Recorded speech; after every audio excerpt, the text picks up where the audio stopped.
వ్యాప్తంగా ఒక చారిత్రాత్మకమైనటువంటి భారత్ బంద్ జరుగుతున్నది. మనం భారతదేశానికి స్వాతంత్రం వచ్చిన తర్వాత ఎప్పుడూ కూడా జరగని విధంగా ఢిల్లీ మహానగరాన్ని ఇప్పటికీ 2 వారాలకు పైగా భారతదేశ రైతాంగం స్తంభింపజేసింది. దీన్ని యావత్ ప్రజానీకం, భారతదేశ ప్రజానీకమే కాదు, ప్రపంచంలో ఉన్నటువంటి దేశాల్లో నిన్న సాయంత్రానికి వరకే 42 దేశాలు మద్దతు ప్రకటించాయి.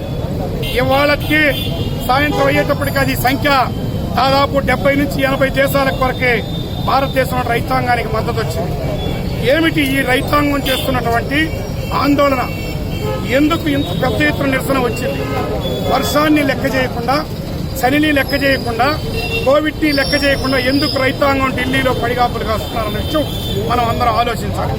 ఎందుకంటే ప్రపంచంలో ఉన్న అతి కొద్ది దేశాల్లో వ్యవసాయక దేశమైనటువంటి భారతదేశంలో ఈరోజు నరేంద్ర మోడీ గారు తెచ్చినటువంటి 3 నల్ల చట్టాలు అవి రైతులకు ఉరితాడు లాంటివి. అదేవిధంగా విద్యుత్ సంస్కరణ బిల్లు ఉరితాడు లాంటిది. వీటన్నిటినీ వెంటనే బేషరతుగా రద్దు చేయాలని చెప్పిన రైతాంగం కోరుతున్నారు. ఇప్పటికీ 4 దఫాలుగా ప్రభుత్వం చర్చలు జరిపింది. రైతులంటే చులకన భావన పోయింది.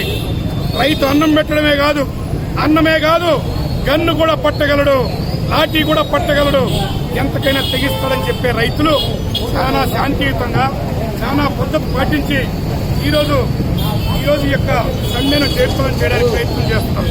అయినప్పటికీ ఈరోజు నరేంద్ర మోడీ ప్రభుత్వం రైతు ఉద్యమాల్లో చీలిక తేవడానికి ప్రయత్నం చేస్తుంది. వామపక్షాలు పెద్ద ఎత్తున స్పందించి ఈ బంద్ను చేపట్టడం చేస్తున్నాయి. ఈ రాష్ట్రంలో ఆలస్యంగానైనా పాలక పక్షం దీనికి మద్దతు ప్రకటించడాన్ని స్వాగతిస్తున్నాం. మరో ప్రతిపక్షమైనటువంటి తెలుగుదేశం పార్టీ ఏం చేస్తుందో అర్థం కావడం లేదు. చంద్రబాబు నాయుడు ఆకు కందకుండా పోగొక బందకు చెప్తున్నాడు. ఆయన కూడా అందరికీ మద్దతు ప్రకటించాలని చెప్పని ఈ సందర్భంగా మేము డిమాండ్ చేస్తూ దేశవ్యాప్తంగా ఈ సమ్మె భవిష్యత్తులో ఈ బంద్ మరింత ఉధృతంగా కొనసాగుతుందని చెప్పని ఈ సందర్భంగా హెచ్చరిస్తున్నాం.